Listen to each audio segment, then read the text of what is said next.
ஆஹா கல்யாணம் சீரியல் இன்னைக்கான எபிசோடில் அழகி அம்மாவோட ஃப்ரெண்டு கனகா சொல்கிறாங்க சூர்யா வந்து அழகியோட அப்பா கிடையாது அப்படின்னு சொல்லிட்டு வீட்டில் இருக்க எல்லாருமே அப்போ தான் கொஞ்சம் ஹாப்பியாக ஃபீல் பண்ணுறாங்க.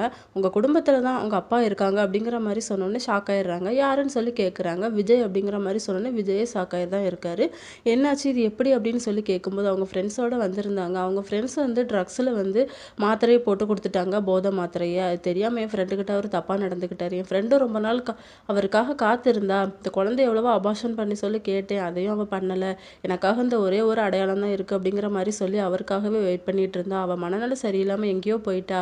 ஆனால் விஜய்க்கு வந்து இது எதுவுமே தெரியாது, அவருக்கு அன்னைக்கு நடந்தது கூட தெரியாது அப்படிங்கிற மாதிரி சொல்கிறாங்க. விஜய் வந்து ரொம்ப ஃபீல் பண்ணி அழறாங்க. அடுத்த சீனில் அந்த அழகியோட தாத்தா வந்து அவங்கள அந்த டாக்டரோட ஆசிரமத்தில் கொண்டு விட்டுறாங்க. இவங்க அப்பாவை இப்படி தான் நீங்கள் கண்டுபிடிக்கணும் அப்படின்னு சொல்லிட்டு சூர்யா வந்து நான் அந்த பொண்ணோட தாத்தாவை பார்க்கணும் அப்படிங்கிற மாதிரி சொல்கிறாங்க.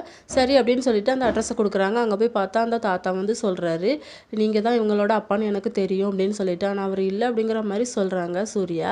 சரி நீ என் பேத்தியை நல்ல மாதிரி பார்த்துக்கோ தம்பி அப்படிங்கிற மாதிரி சொல்லிட்டு அந்த தாத்தாவும் இறந்துடுறாரு. இதோட இன்னைக்கான எபிசோட் முடியுது.